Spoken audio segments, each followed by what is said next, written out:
Welcome to little angel. बच्चों की आवाज़ आ रही है बट संडे है तो ऑब्वियस है बच्चे खेलेंगे और अच्छी बात भी है।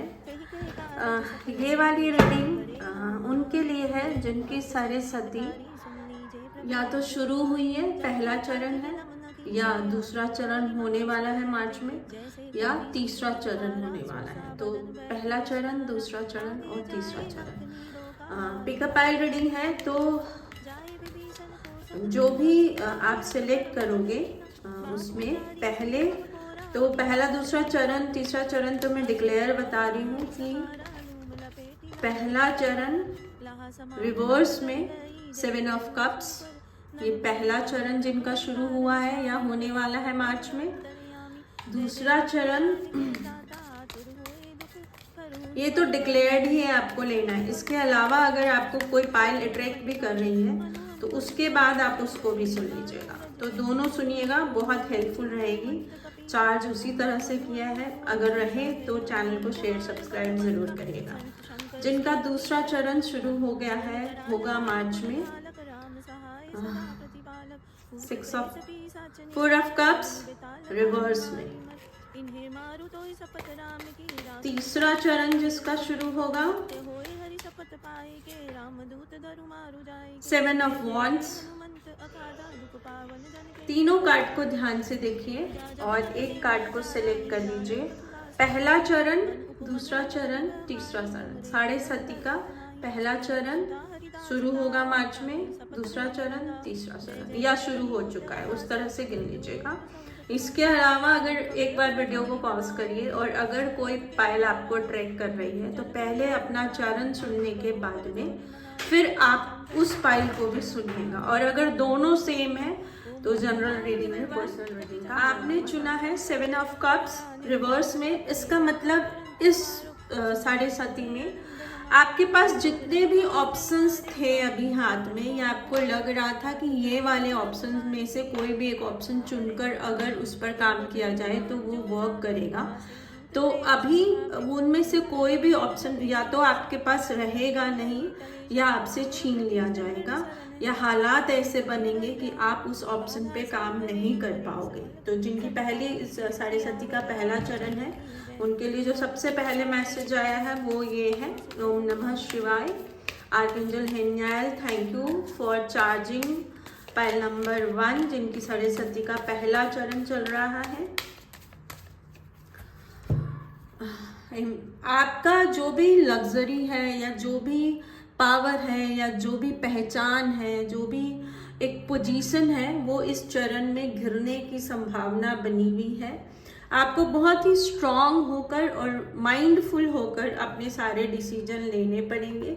कोई भी नई शुरुआत अभी पैसों से रिलेटेड नहीं करनी है, वो मैं शुरू में भी बता चुकी हूँ, क्योंकि वो आपके फेवर में नहीं जाएगी। आपको किन चीज़ों के लिए बहुत केयरफुल रहना चाहिए? आपको अभी कोई भी दूसरा ऑप्शन या नया ऑप्शन या नए शहर, नया देश में जाने का डिसीजन नहीं करना चाहिए। जहाँ तक हो सके, जहाँ आप हैं, जिस स्थिति में आप हैं उसी में रहने की कोशिश करिए। कुछ नया शहर, नया काम, नया देश, बहुत ट्रैवल, ये सब आपको अपनी 7.5 के पहले चरण में अवॉइड करना है। क्या है जो आपको इस पहले चरण में करना चाहिए जिससे आगे आपके लिए अच्छा हो जाए?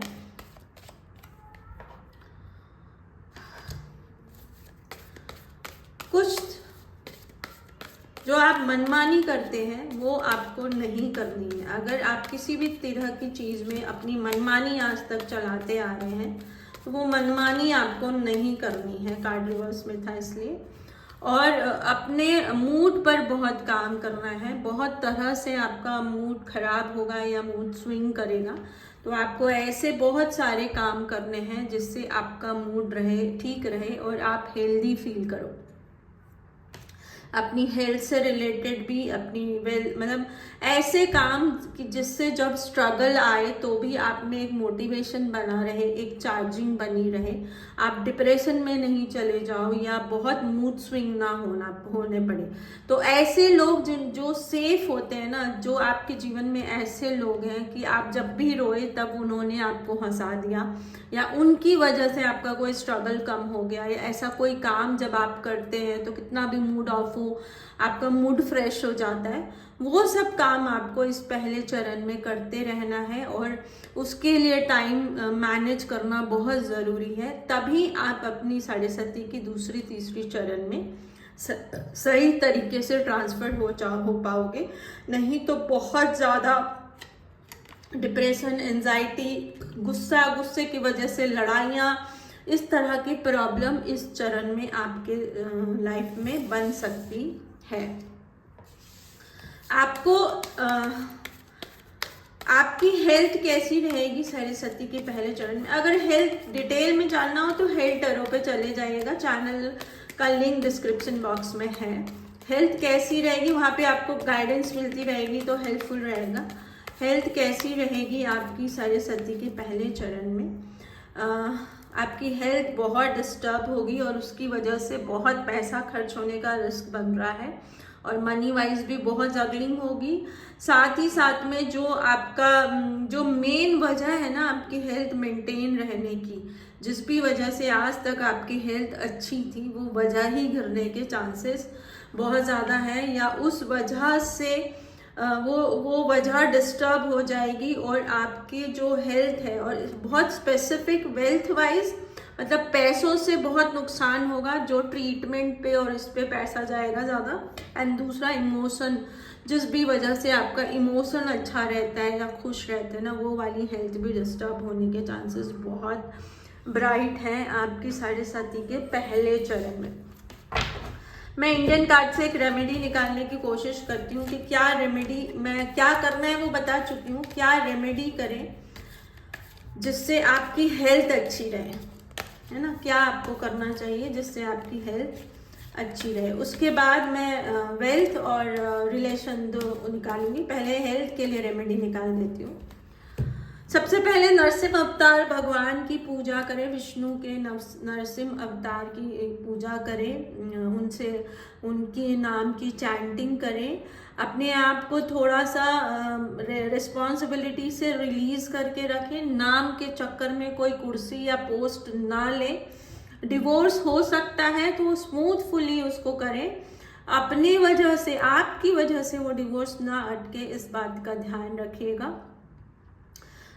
जो डार्कनेस है ना जीवन की, जो डार्कनेस है उसको एक्सप्लोर करें, मतलब बैठ कर समझें कि आपके जीवन का अंधेरा क्या है, और उससे डिटैच होकर, उस अंधेरे से डिटैच होकर, है ना, और किसी भी तरह का कहते हैं ना गलत काम नहीं करना है। जैसे ड्रिंक कर लिया, ड्रिंक करके जो भी दूसरे गंदे काम किए जाते हैं वो सब कर लिया, ऐसा कुछ नहीं करना है, नहीं तो बहुत फेलियर आ जाएगा और ऐसा चार्ज लग जाएगा कि आने वाले समय में आपको पूरा खराब कर दे या पूरा ख़त्म कर दे। तो इन चीज़ों से बच के रहिए, नरसिंह अवतार की पूजा करिए, हम्बल रहिए, ग्रैटिट्यूड में ज़्यादा रहिए। कुर्सी किसी भी तरह की, लाइक ये वाला काम मैंने किया, इसका क्रेडिट मुझे मिलना चाहिए, इस तरह की कुर्सी से डिटैच होकर काम करेंगे तो वो रेमेडी की तरह काम करेगा। राम और सीता की चैंटिंग भी आपके लिए आपके ऑब्स्टिकल्स को हटाएगी, तो राम, ये इससे आपको ताकत मिलेगी अपने, और एंजाइटी वाला प्रॉब्लम खत्म होगा। और राम सीता कि आप चैंट करेंगे, उनको समझेंगे, रामायण पढ़ेंगे, तो आपके लाइफ में जो भी डिफ़िकल्टीज और ऑब्स्टिकल्स हैं ना वो हटते चले जाएंगे या कम हो जाएंगे, आपके लिए इजी हो जाएगा। और कभी भी किसी चीज़ पर साइन करने से पहले ध्यान से पढ़िएगा, और अकेले आपके ऊपर उस साइन की रिस्पॉन्सिबिलिटी ना आए, उस बात का प्रथम चरण में ध्यान रखिएगा। बहुत हाई एक्सपेक्टेशन किसी से मत करिएगा, और एकदम नेचुरल जो आप हैं, अच्छे हैं तो अच्छे, बुरे हैं तो बुरे, जैसे आप हैं एकदम नेचुरल रहने की कोशिश करिएगा। हर समय कोई आप पर नज़र रख रहा है या आपकी बातों पर ध्यान रखा जा रहा है, ऐसा सोचकर जब आप काम करेंगे, जैसे आप कैमरे के निगाहों में, तो ये 2.5 साल आप भगवान के कैमरे के निगाहों में हैं और वो कंटिन्यूसली वॉच कर रहे हैं कि आप कितने अच्छे और कितने बुरे हैं। उसी का रिजल्ट आने वाला है। तो इस तरह से जब आप सोच के काम करेंगे, जब भी कोई बुरा काम करते हैं और हमें लगता है ना कोई देख रहा है, तो हम सुधरे सुधरे जीते हैं। तो आप मान लो कि अब इस 2.5 साल में लगातार आपको कोई देख रहा है और उस सोच के साथ आप कुछ भी करोगे तो बहुत ब्राइट चांसेस हैं कि आप दिखावटी नहीं होगे, अच्छे या बुरे, नेचुरल होगे, है ना। दिखावटी अच्छे या दिखावटी बुरे नहीं बनना है। बुरा दिखावटी कोई नहीं बनता है, अच्छा दिखावटी ज़्यादातर लोग बनते हैं। तो अच्छा दिखावटी नहीं बनना है, नहीं तो वो आपको भारी पड़ सकता है। अब देख लेते हैं कि मनी वाइज आपको कैसा रहेगा और क्या रेमेडीज देनी है। मनी वाइज ये पहला चरण आपका।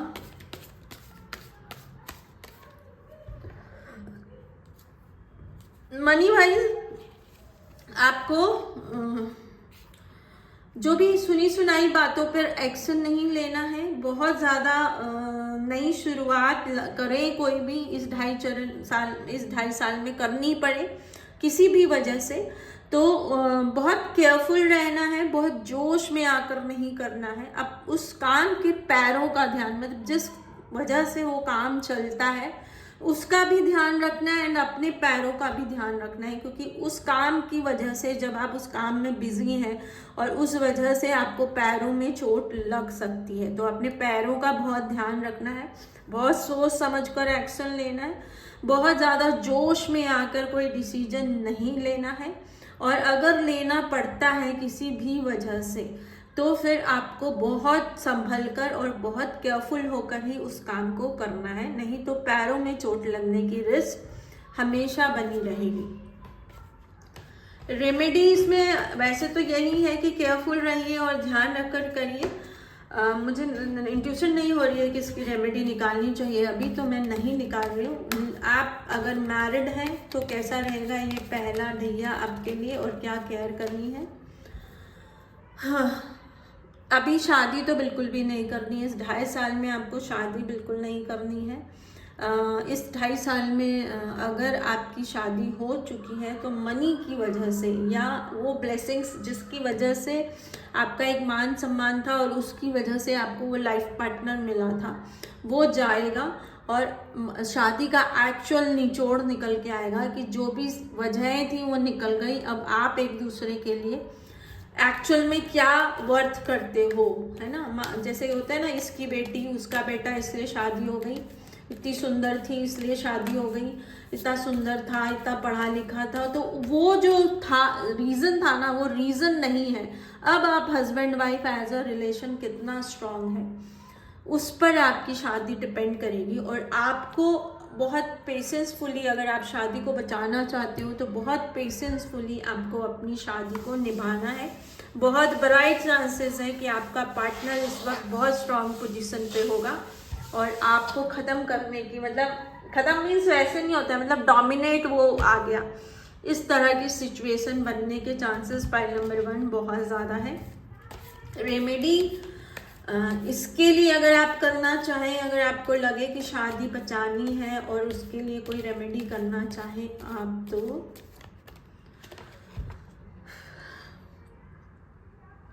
गुड़ी पड़वा, एक तो गुड़ी पड़वा वाले दिन जो भी रिचुअल्स होते हैं, उस दिन आखा तीज भी मनाते हैं शायद तक, तो अगर मैं गलत नहीं हूँ तो आप गुड़ी पड़वा या आखा तीज जिसमें बिलीव करते हैं उस दिन को सेलिब्रेट करिए। उस दिन जो जो रिचुअल्स होते हैं उनको करिए और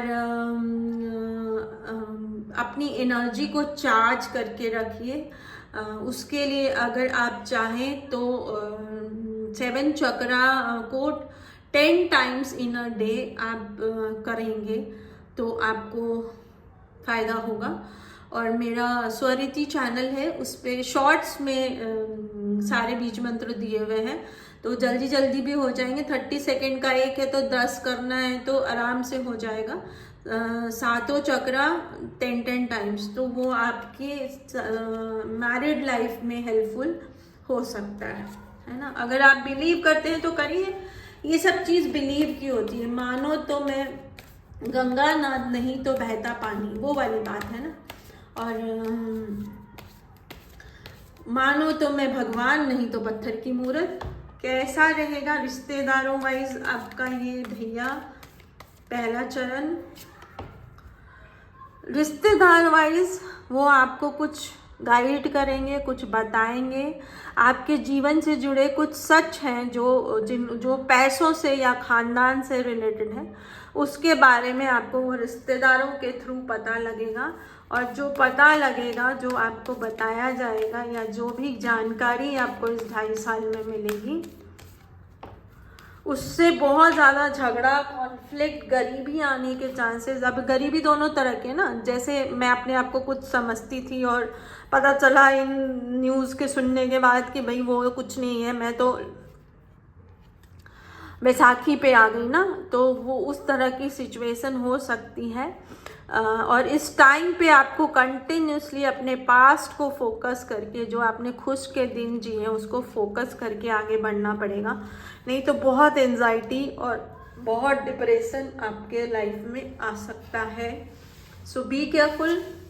एक क्वेश्चन मन में सोचिए, जो भी आपके मन में सवाल आया है उसका जवाब है राम, श्याम, पूनम, इन तीनों से कोई लेना देना हो सकता है। 16th बर्थडे वाला है आप, या आपका कोई जो सवाल से आंसर आ रहा है, आपके सपने में कोई आएगा, वो आपके सवाल का आंसर होगा।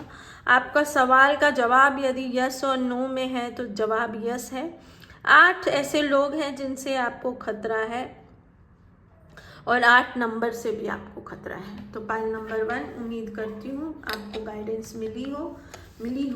चैनल को शेयर सब्सक्राइब ज़रूर करिएगा। नंबर 2, जो 7.5 का दूसरा चरण शुरू कर रहे हैं, उनके लिए जो पहला मैसेज आ रहा है कि आपके पास जितने भी इमोशनल बैलेंस होने के ऑप्शंस थे, उन ऑप्शंस को घिरने या खोने का खतरा इस चरण में बना हुआ है। तो सबसे पहले तो आप उसके प्रति सावधान रहें। उनमें से जो भी आपको ब्लेसिंग्स की तरह मिले थे, या भगवान की एक स्पेसिफिक ब्लेसिंग थे, उनके ऊपर खतरा बहुत भयंकर बना हुआ है। उनको, उनकी केयर करना या उस रिश्ते की केयर करना इस चरण में बहुत ज़्यादा ज़रूरी हो रहा है आपके लिए। इसको डिटेल करने के लिए मैं कार्ड निकालूंगी।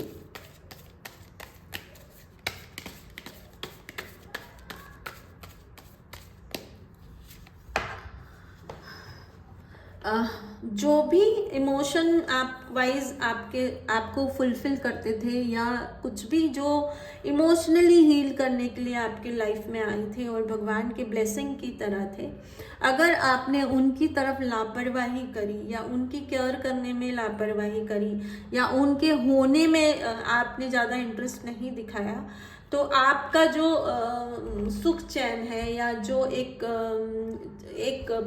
अभी आप में एक बैलेंस है, या अभी आपके पास एक स्टेबिलिटी है, वो स्टेबिलिटी खोने की रिस्क इस भैया में बनी रहेगी। दूसरा चरण जिनका शुरू हो रहा है, ये उनके लिए रीडिंग है। आपको जहाँ तक हो सके बहुत ही बैलेंस जीना है। अपने जीवन के अच्छे और बुरे दोनों को समझते हुए अपने आप को एक, जो गीता में सारे ना कि कर्म करते चलो फल की चिंता मत करो, उस तरह से आपको अपना जीवन जीना है।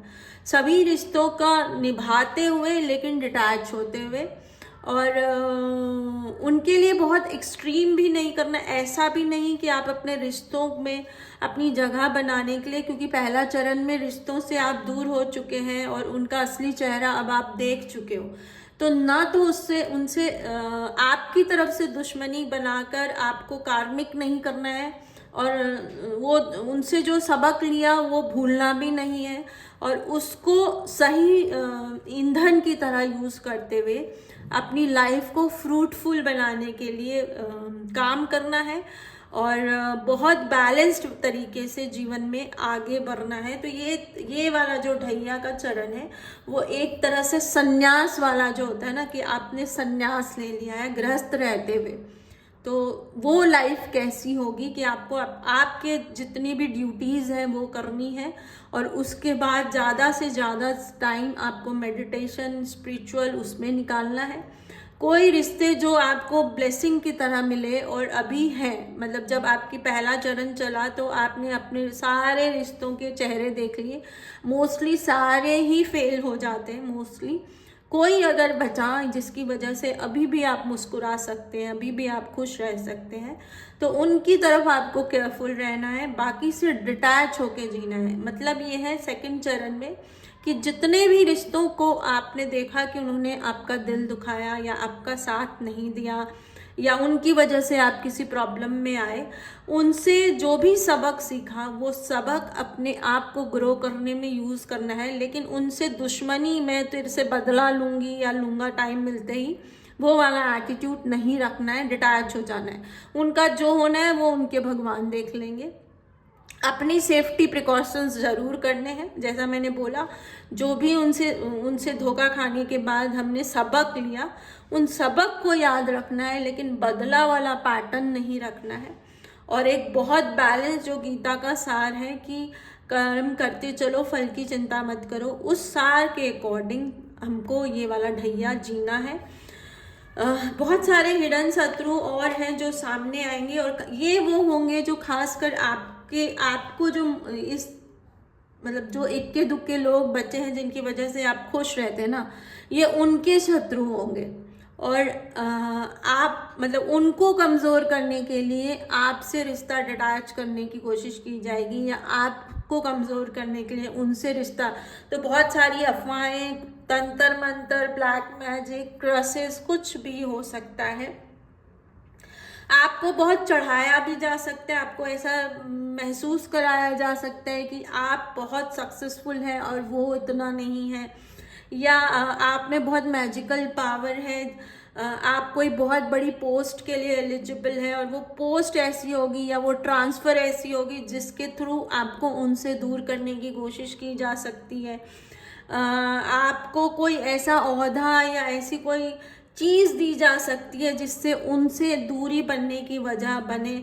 लाइक जैसे कोई चीज़ उनको बहुत पसंद है और वो सबको पता है, शुरू से आपको भी पता है, उनके सामने ही वो चीज़ आपको दी जाए, या आपको कोई ऐसा प्रमोशन दिया जाए जिससे आपको शहर छोड़ना पड़े और उनसे आप डिटैच हो जाओ, या आपको कोई पार्टी में या ऐसा बहुत उनके सामने आपको कुछ ज़्यादा ही अटेंशन दी जाए, या ज़्यादा लोगों में घेर के रखा जाए ताकि आप उन तक नहीं पहुंच पाओ। ऐसा सा कुछ भी करने की कोशिश वो रिश्तेदार जिनका नकाब उतर गया है वो करने की कोशिश करेंगे। षड्यंत्र ये होगा कि अब उनको पता है कि आप उनका असली चेहरा पहचान चुके हो और आपसे अब इस ढैया में उनको कोई मतलब या काम निकलेगा, और इस चक्कर में वो आपकी नज़र में अच्छे होने की कोशिश करेंगे। साथ ही साथ ये राजनीति भी खेली जाएगी कि आपके जो एक्चुअल ट्रू वेल विशर्स हैं उनसे दूर किया जाए। तो ये इस चीज़ को लेकर इस ढैया में बहुत सावधान रहिएगा, और अपनी हेल्थ को लेकर भी बहुत सावधान रहिएगा। क्या एक कार्ड है जो इस पूरी ढैया को डिस्क्राइब करेगा, आपकी एनर्जी क्या है?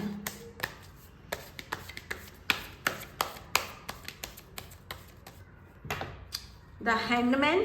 आप इस वक्त ऐसी एनर्जी में है कि पूरी सिचुएशन को बहुत पीसफुली समझते हुए और बहुत अनकंफर्टेबल जोन में होते हुए भी कैसे उसको फ्रूटफुल किया जाए और अपने फेवर में लिया जाए, इस तरह का एक माइंडसेट आप सभी दूसरे चरण वालों के दिमाग में बन रहा है। जो भी लॉस हुए हैं money wise, well wisher wise, family wise, house wise, उसको कैसे कवर अप किया जाए, इस तरह की सोच कंटिन्यूसली बनी हुई है।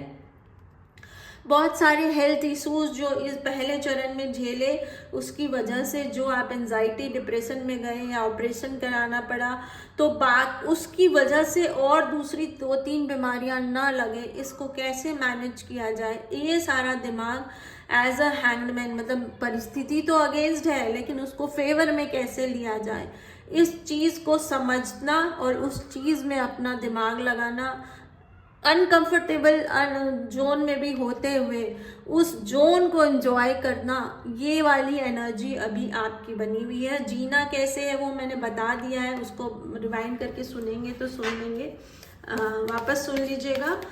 कैसा रहेगा आपका हेल्थ इस ढैया में जो मार्च से शुरू होगा। पेज ऑफ वॉन्ड्स, तो अपनी हेल्थ का ध्यान रखना है। ब्लड से रिलेटेड इश्यूज का बहुत केयरफुल रहना है। ब्लड से रिलेटेड कोई इशू हो सकता है, सर पे चोट लगने की रिस्क बनी हुई है तो सर का बहुत ख्याल रखना है। जिस भी शहर में आप रहते हैं उस शहर से दूर जब आप जाएंगे तो आपको अगर कोई बीमारी हो जाती है तो उसका सोल्यूशन आपको उस शहर से दूर जाकर दूसरे शहर में मिलेगा, और वहाँ पर फिर आपको एक ऐसा ऑप्शन भी मिलेगा जिससे आप अपनी हेल्थ को पूरी तरह से कंट्रोल कर पाएँ। लेकिन आपको जो अवेयर रहना है कंटिन्यूसली, आपको ब्लड से रिलेटेड सारी इश्यूज से अवेयर रहना है। चोट लगी तो बहुत ज़्यादा खून बहने की रिस्क भी बनी रहेगी, तो उसका भी केयर बनाकर रखना है। और ट्रैवल करते वक्त बहुत केयरफुल रहना है, बहुत ज़्यादा ट्रैवलिंग नहीं करनी है। और सर का स्पेसिफिक ध्यान रखना है। अगर 2 व्हीलर ड्राइव करते हैं तो आपको हेलमेट पहनकर ज़रूर चलना है। इसकी रेमेडी क्या करें ताकि ये खतरा टल जाए?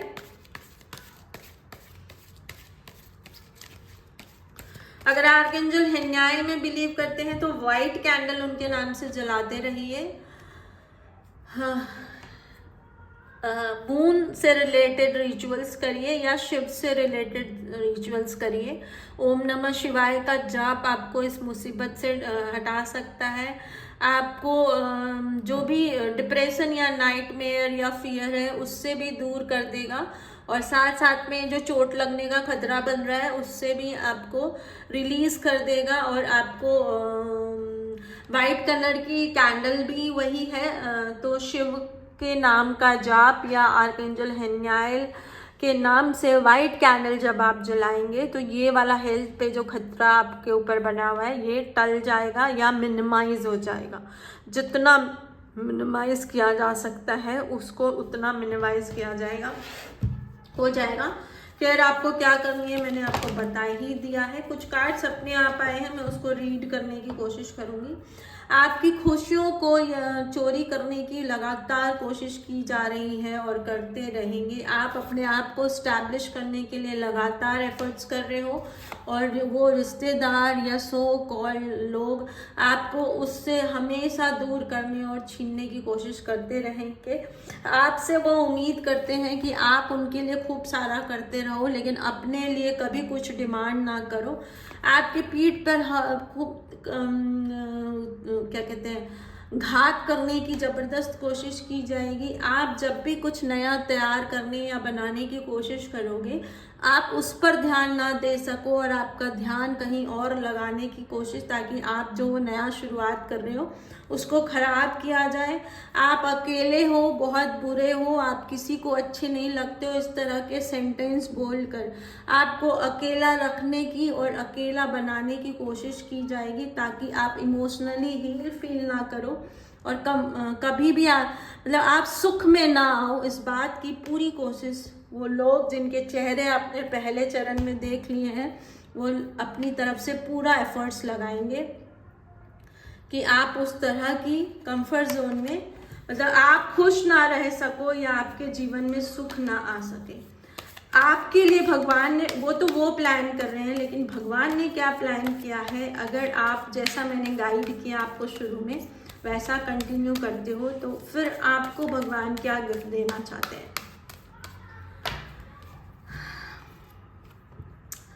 आपको भगवान कुछ नई शुरुआत देंगे, कोई नया काम दे सकते हैं जिससे आप इमोशनली बहुत फुलफिल फील करोगे और आप अपनी एक स्ट्रॉन्ग पोजीशन में भी आओगे, लेकिन इसको छीनने की लगातार कोशिश की जाएगी। सो बी केयरफुल। भगवान की तरफ से आपके पास नए ऑप्शंस, नए काम, नई ब्लेसिंग्स आएगी जिससे आप हील और बैलेंस फील करो। लेकिन जो वो आपके दुश्मन हैं वो आपको कंटिन्यूसली गिराने और आपका वो सुख, वो बैलेंस, वो अपॉर्चुनिटी छीनने की कोशिश करते रहेंगे। आप गरीब हो, वो अमीर है, ये एहसास हमेशा आपको कराने की कोशिश की जाती रहेगी। कैसी रहेगी शादी जो मैरिड कपल हैं उनके लिए?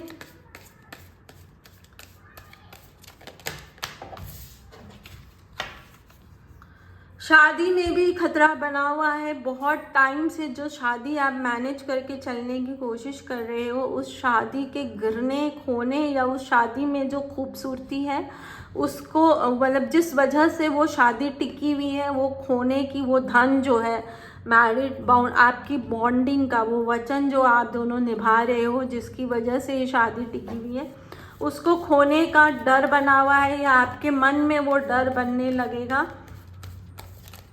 आपको क्या करना है? आपको बहुत स्ट्रॉन्ग एक्शंस लेने हैं। बहुत जल्दी जल्दी आपको हो सकता है अपने डिसीजन चेंज करने पड़े ताकि आपकी शादी टिकी रहे। और उस शादी का जो वजह है ना, जिस वजह से वो शादी चल रही है, उस वजह पर चोट लगने के बहुत ब्राइट चांसेस हैं। जैसा मैंने कहा, अगर आपकी लाइफ में खुशी की वजह वो पार्टनर है तो भी उन पर चोट लगने की या उनसे आपको रिश्ता डिटैच करने की या ये शादी में कोई कंफ्यूजन क्रिएट करने की या आप दोनों के बीच मिसअंडरस्टैंडिंग पैदा करने की कोशिश लगातार की जाएगी। और इसी तरह का कोई ऑफर आपको आ सकता है, जैसा मैंने पहले भी बोला, जिसकी वजह से आप दोनों दूर हो जाएं। जैसे कोई प्रमोशन हो गया जिसकी वजह से आप दोनों दूर हो रहे हो, या कोई चीज़ जो उनको चाहिए थी आपको दे दी गई, आपको चाहिए थी उनको दे दी गई। इस तरह का कोई भी एक्शन, या उनको स्टेज पे चढ़ा दिया गया, आप नीचे खड़े हो और आपको चढ़ने नहीं दिया जा रहा है उनके साथ, या आपको चढ़ा दिया, वो नीचे खड़े हैं। इस तरह का कुछ भी ऑप्शन, गेम खेलने की कोशिश की जाएगी। तो आपको अपनी शादी, अगर आप दोनों एक दूसरे के साथ खुश हैं, तो बहुत केयरफुल होकर और बहुत समझदारी से और बहुत स्ट्रॉन्ग बॉन्डिंग के साथ में आपको अपनी इस शादी को इस 2.5 साल में जीना है, ताकि आगे जाकर आप एक स्ट्रॉन्ग कपल की तरह निकल सकें। और ये जो भी टेस्ट होता है ना, इनको सुनकर डर बहुत लगता है और दूसरों पर गुस्सा भी आता है, बट मेरा मानना ये है कि दूसरों पर गुस्सा करने से कुछ नहीं होगा। अगर हम दोनों की बॉन्डिंग स्ट्रांग है, अगर दोनों की बॉन्डिंग स्ट्रांग है और ये रीडिंग भी आप तक पहुंच चुकी है, आपको पता है कि इस तरह की कोशिश की जा सकती है और आप कोई स्ट्रैटेजी प्लान नहीं करते हो अपनी शादी को बचाने के लिए, और 2.5 साल बाद आप डिवोर्स या सेपरेशन की जगह पे खड़े हो, तो इसका मतलब है कि दोनों में से एक तो 100% उस शादी में इंटरेस्टेड नहीं है ना। और जब ऐसा पिक्चर सामने आ चुका हो तो उस शादी को खींचने से कोई फ़ायदा नहीं होता है, वो बहुत टॉक्सिक रिश्ता हो जाता है और मतलब बची पूरी उम्र फिर एक अजीब सी बेचैनी होती है, और उसकी वजह से घर में, परिवार में, और परिवार की वजह से समाज में एक अजीब सा टॉक्सिक एक गंध फैलती है। तो ये मैरिज जो रिलेशन है ना, वो हेल्दी होगा तभी परिवार हेल्दी होगा, तभी समाज हेल्दी होगा, तभी देश हेल्दी होगा। तो इस रिश्ते को थोड़ा स्ट्रॉन्ग लेना ज़रूरी होता है और समझना ज़रूरी होता है। थोड़ा लेक्चर हो रहा है, फिर भी 2 लाइन और बोल रही हूँ कि हमारे देश में एक कॉन्सेप्ट है कि एक बार शादी हो गई तो उसको कैसे भी करके निभाओ, और अगर डिवोर्स फाइल कर दिया जाता है तो एलिमुनाई के नाम पर, इसके नाम पर, उसके नाम पर पहले तो उसको खींचा जाता है और जैसे तैसे अगर किसी एक पार्टनर ने उसको कॉम्प्रोमाइज़ करके मैनेज करके डिवोर्स करवा भी लिया तो फिर उसको जीने नहीं दिया जाता है, उस पर नज़र रखी जाती है कि कैसे भी कंफर्म हो जाए कि वो गलत थी या वो गलत था। इन सब बातों में ना कुछ नहीं रखा है। बेसिकली ये सोच ही गलत है कि वो सही था या मैं सही थी। शादी दो लोगों में होती है और अगर वो दो लोग एक दूसरे के साथ कंफर्टेबल नहीं है या वो दो लोग एक दूसरे के लिए नहीं बने हैं तो डिवोर्स लेना एक अच्छा ऑप्शन होता है, क्योंकि इसकी वजह से दोनों में से कोई भी गलत प्रूफ नहीं हो रहा है। बात बस इतनी है कि वो दो लोग एक दूसरे के लिए नहीं बने। अगर इतनी सी बात को समझ लिया जाए ना तो जितना भी टॉक्सिक फैला हुआ है ना वो खत्म हो जाएगा और एक हेल्दी मैरिज है तो कंटिन्यू, नहीं तो एक हेल्दी रिलेशन, कहते ना अगर रिश्ता नहीं निभा पाए तो उसको एक अच्छा मोड़ देके छोड़ देना चाहिए, ताकि इन फ्यूचर कभी आमना सामना हो जाए तो मुंह घुमाकर निकलने की ज़रूरत नहीं है। Good morning good evening wish करके, हैप्पी सेकंड करके, कैसे हो क्या हालचाल है पूछ कर भी तो निकला जा सकता है। दुश्मन बनने की क्या ज़रूरत है। तो ये सिचुएशन 2.5 साल में आप लोग के सामने, जो भी ढैया जिनकी भी दूसरा चरण शुरू हो रहा है साढ़े साथी का मार्च में, उनके सामने आ सकती है। रेमेडी क्या करनी है,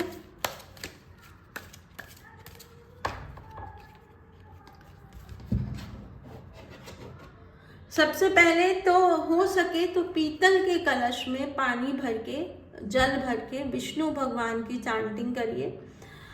किसी भी लाल कपड़े, लाल कलर का आसन बिछाइए और उसके ऊपर बैठिए आप और विष्णु भगवान की चांटिंग करिए। उस समय कलश में, पीतल के कलश में सोने का अगर पॉसिबल हो तो सोना आ रहा है, अगर आप पॉसिबल हो तो सोना, नहीं तो पीतल के कलश में जल भर के चांटिंग करिए। ओम नमो भगवते वासुदेवाय नमः। सबसे इजी होता है विष्णु सहस्त्र नाम, कुछ भी जो विष्णु भगवान, ओम जय जगदीश हरे का बैठे बैठे अगर आप भक्ति में बिलीव करते हैं तो वो कर सकते हैं।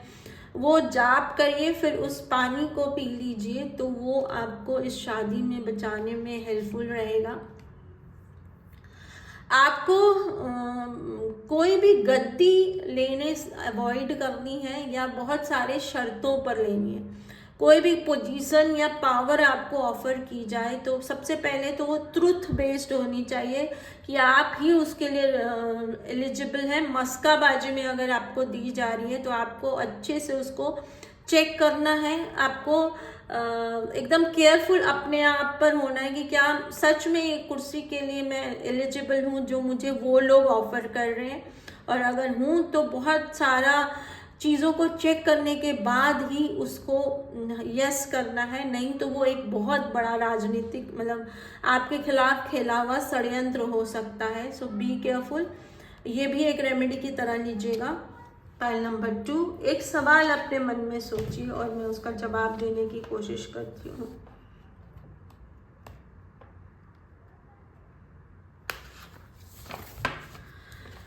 लिब्रा या स्कॉर्पियो, इस दोनों में से कोई हो सकता है। जो सवाल आपने पूछा है उसका जवाब कोई आने वाला है आपकी लाइफ में। अगर आपने कोई सवाल पूछा है जिसका जवाब यस और नो में आना है तो उसका जवाब यस है। PCTKO ये अल्फ़ाबेट आपके सवाल से जुड़े जवाब में इम्पॉर्टेंट है, तो आप अपने सवाल को रिमाइंड करते हुए इन अल्फ़ाबेट को दिमाग में रख लीजिए, तो आपको जवाब या तो मिल गया है या मिलेगा। उस जवाब में PCTKO alphabet important role play करेंगे। लिब्रा और स्कॉर्पियन का भी उन सवालों से कोई लेना देना होगा, और कोई नया आदमी आपकी लाइफ में एंट्री करेगा, कोई नया पर्सन, और वो भी आपके सवाल का जवाब है और आपका सवाल के जवाब का जवाब यस है। मैं एक चाम निकालूंगी जिससे आपकी ये ढैया कैसी होने वाली है उसकी एक एनर्जी आई। आपको बहुत सारी चाबी मिलती रहेगी जिससे ये ढैया आपके फेवर में आता रहे। राहु आपके फेवर में आएंगे अगर आप अपनी इंट्यूशन में बिलीव कर कर आगे बढ़ते रहेंगे, तो वो आपको एक नया ताज या नया सितारा की तरह चमकाने में बैलेंस करेंगे। एक मास्क पहन के एंजल, एक एंजल जिसने मास्क पहना हुआ है, मतलब वो है तो एंजल लेकिन अपना असली रूप आसानी से लोगों को पहचानने नहीं देती है, वैसी सी एंजल बनकर आप रहेंगे और उससे आपका बैलेंस बना रहेगा। और विष्णु भगवान श्री हरि का आशीर्वाद आपके लाइफ में इस ढैया में पूरे में बना रहेगा। विष्णु भगवान कंटिन्यूसली आपको गाइड करते रहेंगे, सपोर्ट करते रहेंगे और जो भी आपके हार्ट को फुलफिल करते हैं ना, जिसकी वजह से आपका दिल खूबसूरत रहता है, वो कंटिन्यूसली आपको गाइड करेंगे और रास्ता दिखाते रहेंगे। हो सकता है मिले इस 2.5 साल में आपसे, नए हो सकते हैं, कोई नया एंट्री हो सकता है या कोई पुराना जो अभी तक आपकी लाइफ में आया नहीं है, अब आपको रियलाइज, कई बार होता है ना आपके पास है लेकिन आपको रियलाइज नहीं हुआ होता है कि ये आपकी लाइफ में इतना इम्पोर्टेंट है। तो किसी भी तरह से उसकी एंट्री हो सकता है वो आपकी लाइफ में है बट आप उसको उस नज़र से नहीं देखते थे, तो आप देखेंगे। अगर देखते थे तो वो रिश्ता स्ट्रांग होगा और उनकी तरफ से आपके हार्ट को फुलफिल करने वाले गिफ्ट्स मिल सकते हैं, कुछ गाइडेंस मिल सकती है, कोई ऐसी चीज़ मिल सकती है जिससे जो आपका स्टारडम खराब हो गया है या स्टारडम कम हो गया है वो फिर से ग्रो कर जाए। और आपको एक मास्क पहनी हुई एंजल की तरह रहना है, जो एंजल तो है लेकिन उसका चेहरा अभी कोई पहचान ना पाए एग्जैक्टली, तब आपकी लाइफ में बैलेंस बना रहेगा। 9 नंबर बहुत इम्पॉर्टेंट रोल प्ले करेंगे इस 2.5 साल में आपके। और विष्णु भगवान की चैंटिंग में रेमेडी भी दे चुकी हूँ और उनका आशीर्वाद हमेशा आपके साथ इस 2.5 साल में बना रहे। ऐसी प्रेयर के साथ में मैं पाइल नंबर 2 रीडिंग क्लोज करती हूँ। जिनका ढैया का साढ़े सती का तीसरा चरण शुरू होने वाला है या हुआ हुआ है, तीसरे चरण में जो लोग चल रहे हैं उनके लिए जो मैसेज आ रहे हैं, आप अपने आप को स्टैब्लिश करने की कोशिश पूरी ताकत से इस ड्यूरेशन में करोगे। स्पेसिफिकली मार्च से अप्रैल में 2025 मार्च अप्रैल में आप बहुत स्पेसिफिकली कोशिश करोगे। किस फील्ड में आप स्टैब्लिश होने की अपने आप को कोशिश करोगे? सबसे पहले बहुत सारे एक्शंस आपने लिए थे जिसमें आपको चोटें लगी और आपको बहुत नुकसान हुआ, आपको बहुत प्रॉब्लम झेलना पड़ा, आपने बहुत सारा नया शुरू करने की कोशिश की पिछले 5 सालों में, सबको ग्रो करते फिर उसको कोई आपसे छीन लेता, या वो ग्रोथ तो दिखती है पर वो आपकी है, ये ऑनर आपको नहीं मिल रहा था, आपके उस ऑनर को कंटिन्यूसली चुरा लिया जाता है या आपसे छीन लिया जाता है। तो इस बार आप कोशिश करोगे कि जब आप स्टैब्लिश हो या नई ग्रोथ करो तो उसकी क्रेडिबिलिटी भी आपको मिले, उसका ऑनर भी आपको मिले, उसकी पहचान भी आपको मिले। एक नया एक्शन आप फिर से लोगे या ले चुके हो रिसेंटली में, और इस बार आप बहुत केयरफुल रहोगे कि जब ग्रोथ आए तो उसकी जो ग्रोथ भी अच्छी हो और साथ साथ में उसका क्रेडिबिलिटी या वो ऑनर या वो ताज भी आप ही को दिया जाए, आपसे कोई छीने नहीं। किस फील्ड में आप वो ताज या नई बिगनिंग करना चाहते हो? क्या वो रिश्ता है या पैसा है या कुछ और है? एक कहते हैं ना, एक नई पहचान के लिए आप कोशिश कर रहे हो, एक नई तरह की पहचान आपको दी जाए, उसके लिए आपने अपने आप को पूरा तैयार किया है, उसके लिए आपने अपने आप को पूरी कोशिश की है, और उस आपके जो अपने हैं वो आपको उस तरफ बढ़ने से लगातार मना कर रहे हैं। वो बोल रहे हैं कि आप फिर से एक नई मुसीबत में फंस जाओगे और बहुत लड़ाई झगड़ा है उस तरफ, बहुत कॉन्फ्लिक्ट है, बहुत सारे लोग आपसे उस जर्नी में छूट जाएंगे, आप आपका साथ नहीं रहेगा उनके साथ में, लेकिन आप अगर सही तरीके से चलते रहे और आगे बढ़ते रहे तो आगे जाकर इन सब से निकलने के बाद आपको उसमें एक पहचान मिलेगी, नया नाम मिलेगा। लेकिन आपको अल्लड़ नहीं होना है, लापरवाह नहीं होना है। अगर आप अल्लड़ या लापरवाह हुए तो उससे गिरने की रिस्क, उस पहचान से गिरने की रिस्क बनी रहेगी। और वो पहचान क्या है, आपने एक नई दिशा में अपने आप को नाम बनाने या पहचान बनाने की कोशिश की है। अब तो क्या होता है, जैसे जब साढ़े सती शुरू हुई तब आप कुछ और काम कर रहे थे, साढ़े सती के ड्यूरेशन में आखिर में वो काम बंद हुआ या छोड़ना पड़ा या ऑलमोस्ट छोड़ा हुआ है, तो आपने एक नए काम को करने और उस दिशा में नाम बनाने की कोशिश करनी शुरू की या करने का प्लान कर रहे हो। आपने उसके लिए जितनी स्किलफुल होना है सारी तैयारी करनी है, कर ली है, लेकिन वो रास्ता बहुत खतरनाक है। तो आपके जितने भी वेल विशर्स हैं या वेल विशर्स है या दिखाते हैं कि वेल विशर्स हैं, वो नहीं चाहते हैं, ज़्यादातर दिखाने वाले होंगे, वो नहीं चाहते हैं कि आप उस रास्ते पे आगे जाओ और आप ना जा सको। इसके लिए बहुत एफर्ट्स किया जाएगा, बहुत कॉन्फ्लिक्ट, बहुत झगड़ा, बहुत किचकिच आपको झेलनी पड़ सकती है। बहुत सारे लोग इस जर्नी पर आपके छूट जाएंगे पीछे, जो अभी तक आपके साथ हैं या ऐसा लगता है कि वो आपके अपने हैं, वो इस जर्नी में आपसे छूट जाएंगे। लेकिन जब आप उस पर कंटिन्यू करोगे तो आपको पहचान और नाम मिलने के चांसेस हैं उस जर्नी में। और वो जर्नी क्या है, वो जर्नी है कोई दो नए लोगों से मिलने की, और जिससे एक नया इमोशन, एक नया सेलिब्रेशन, एक नई तरह की पहचान और उस पहचान से एक नई तरह की ग्रोथ, ये वो जर्नी है जो आप करना चाहते हो। और उसके लिए आपको इस प्रोसेस से गुजरना है, जिनकी भी साढ़े साथी का तीसरा चरण शुरू हो रहा है। क्या वो स्पिरिचुअल जर्नी है आपकी? क्या आप किसी स्पिरिचुअल रास्ते पे जा रहे हो?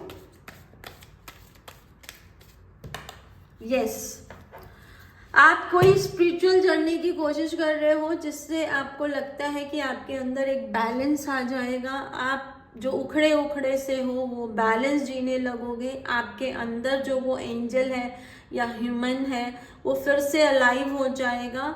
और जो बहुत सारी डेथ आप देख चुके हो, अब ये डेथ कैसी होती है कि आपके अपने जो थे, आपको लगता था कि ये आपका अपना है, या वो काम जो आपको लगता था कि ये आपका अपना है, या पहचान, शहर, नाम, वो सब कुछ आपसे छूट गया। लेकिन फिर भी इस जर्नी पर जब आओगे तो उस डेथ से, मतलब वो जितने भी दुख है उनसे बाहर निकलकर आप अपने आप को बैलेंस कर पाओगे। तो इसलिए आप वो जर्नी करना चाहते हो। आपको करना क्या है, रेमेडी देने की कोशिश करती हूँ। चार्म्स अट्रैक्ट कर रहे हैं तो रेमेडी शायद चार्म्स में होगी।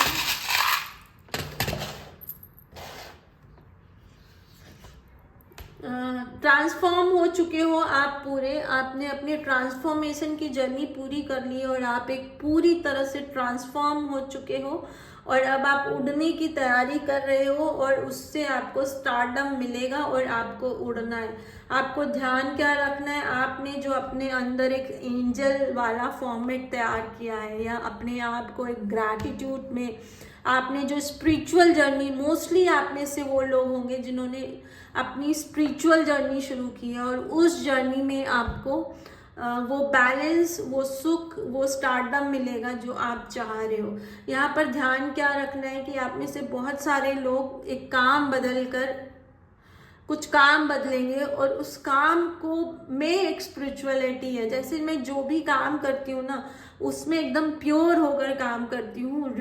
मेरा जो भी रिवॉर्ड्स है वो एकदम ऑनेस्ट है, मतलब मैंने किसी के लिए कुछ किया और उसके बदले में, जैसे डॉक्टर्स होते हैं तो डॉक्टर किसी पेशेंट को ठीक करते हैं, अगर वो ईमानदारी से उसको ठीक करते हैं तो जो पैसे वो लेते हैं वो उनका मतलब एक स्पिरिचुअल जर्नी है। नहीं तो क्या होता है, मुर्गा फंसाओ, पेशेंट मुर्गा फंसाओ लगने लगते हैं, तो वो वाला नहीं करना है। एकदम ऑनेस्ट होकर अपने रिवॉर्ड्स लेने हैं। और आप में से कुछ तो स्पिरिचुअल भी हो जाएंगे, अपना ज़्यादा टाइम पूजा पाठ में और बाकी बचा टाइम अपने जीवन के रोज के काम करने में लगाएंगे। तो ये जर्नी आपको स्टारडम दिला सकती है, पहचान दिला सकती है, एक नए लोगों से मिलवाएंगी जिसमें आपके लिए बहुत मतलब एक ट्रू फ्रेंड, सोलमेट जो आगे जन्म जन्म तक आपका साथ दे, ऐसे लोगों, 2 लोगों की एंट्री आपकी इस जर्नी पर हो सकती है। और आपको अपना एटीट्यूड बिल्कुल स्पिरिचुअल एंजल वाला रखना है। अच्छे होने का मतलब बेवकूफ़ होना नहीं होता है ना, कोई आपको लूट रहा है और आप लुट जाओ, वो वाला एटीट्यूड नहीं रखना है। एकदम ऑनेस्ट होना है कि जितना आपने दूसरों के लिए किया उसके बदले में आपको रिवॉर्ड्स बनता है। अब वो रिवॉर्ड्स कभी मनी फॉर्मेट में हो सकते हैं, कभी सम्मान, कभी प्यार और कभी क्रेडिबिलिटी। तो वो जो भी फेयर डील है वो आपको करनी है और उससे आपकी ग्रोथ बड़ी होती जाएगी। जिनका भी तीसरा चरण चल रहा है, एक सवाल अपने मन में सोचिए और उसका जवाब देने की मैं कोशिश कर रही हूँ।